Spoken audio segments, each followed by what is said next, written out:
আসসালামু আলাইকুম ভিউয়ার্স। আজকে আমি আপনাদের সাথে শেয়ার করছি কিভাবে খুব সহজেই ঘরে বসে স্ট্রবেরি জ্যাম তৈরি করতে পারবেন। ফ্রেশ স্ট্রবেরি দিয়ে ঘরে বানানো এই জ্যামটা ব্রেড দিয়ে খেতে খুবই দারুণ লাগে। তাহলে দেরি না করে চলুন শুরু করা যাক। স্ট্রবেরি জ্যাম তৈরি করার জন্য আমি 1 কেজিরও একটু বেশি স্ট্রবেরি খুব ভালোভাবে ধুয়ে পরিষ্কার করে নিয়েছি। এই যে দেখতেই পারছেন কি ফ্রেশ স্ট্রবেরিগুলো। এই স্ট্রবেরিগুলো দিয়ে জ্যাম করলে খুবই ভালো লাগবে। আর এই স্ট্রবেরিগুলো খুব বেশি মিষ্টি, তাই এগুলো দিয়ে জ্যাম করলে আরও বেশি ভালো লাগবে। এবার আমি স্ট্রবেরিগুলোকে কেটে নেব। প্রথমে আমি এর সবুজ অংশটা ফেলে দিয়েছি, এরপর এটাকে 4 ভাগে কেটে নিয়েছি। আরও ছোট করেও কাটা যাবে। আমি বেশি ছোট করছি না, কারণ এটা এমনিতেও একটু পরে রান্না করলে গলে যাবে। তো এভাবে একে একে আমি সবগুলো স্ট্রবেরি কেটে নিয়েছি। যে স্ট্রবেরিগুলো একটু বড় ওগুলোকে আমি আরেকটু বেশি করে কেটেছি। যেমন যদি ছোটটাকে 4 ভাগ দিয়েছি তাহলে বড়টাকে 6 ভাগ দিয়েছি। এই যে দেখতেই পারছেন স্ট্রবেরির সাইজগুলো আমি কেমন করে কেটে নিয়েছি।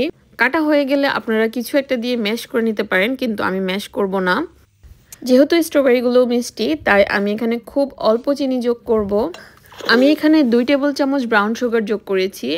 যেহেতু আমার বাচ্চা এটা খাবে, তাই আমি আরেকটু কম যোগ করেছি। আপনারা চাইলে মিষ্টিটা আরেকটু বাড়িয়ে দিতে পারেন। ঘরে বানালে এই একটা সুবিধা, আপনারা আপনাদের মন মতো চিনি দিতে পারবেন, অর্থাৎ মিষ্টিটা আপনারা কম বেশি করতে পারবেন। এরপর এটাকে আমি 1 ঘন্টা রেস্টে দিয়েছি। এই যে রেস্টে দেওয়ার পরে দেখেন চিনির পানি বের হয়েছে। এবার চুলায় একটা হাঁড়ি বসিয়ে এতে আমি সবগুলো স্ট্রবেরি দিয়ে দিব, আর সাথে যে রসটা বের হয়েছে সেটাও দিয়ে দিব। আর এই পর্যায়ে স্ট্রবেরিগুলো খুব নরম হয়ে গিয়েছে। আমি এটাকে চামচ দিয়ে একটু ভেঙে ভেঙে দিচ্ছি। যদি আগে থেকে ম্যাশ করা থাকে তাহলে ভাঙার দরকার নেই, এভাবেও না ভাঙলেও চলে, তাও আমি একটু ভেঙে ভেঙে দিয়েছি। এবার এটাকে আমি একটু ঢাকনা দিয়ে হাই হিটে একটা বলক তুলে নিব। বলক উঠে গেলে আবার একটু নাড়াচাড়া করে চুলার আঁচটা একদম লো হিটে করে দেব। এইভাবে অনেকক্ষণ ধরে স্ট্রবেরিটাকে জাল করতে হবে, এতে করে যে স্ট্রবেরির মাংসটা আছে সেটা জ্যামে পরিণত হবে।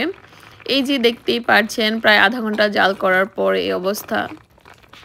যখন স্ট্রবেরিগুলো গলে আসবে তখন আমি চুলার আঁচটা একটু বাড়িয়ে দিয়ে এটার পানিটা টানিয়ে নিব। দেখবেন পানিটা শুকানো শুরু করলে স্ট্রবেরির মাংসটা থকথক হয়ে এসেছে, কিছুটা জেলির আকার ধরেছে। এরপর নামানোর আগে এখানে আমি 1 টেবিল চামচ লেবুর রস দিয়ে দিব। লেবুর রস দেওয়া হয়ে গেলে এরপর আরও 2-3 মিনিট জাল করে নেব। বেশিক্ষণ জাল করব না, বেশি থকথকে হয়ে গেলে পরে ঠান্ডা হলে আরও বেশি জমে যাবে। এই স্ট্রবেরি জ্যামটা একদম বেশিও বানাবেন না, কারণ এটা ফ্রিজে 2 সপ্তাহ রাখা যাবে। এই যে ঠান্ডা করার পরে আমার স্ট্রবেরি জ্যাম রেডি। আশা করি রেসিপিটি আপনাদের ভালো লেগেছে।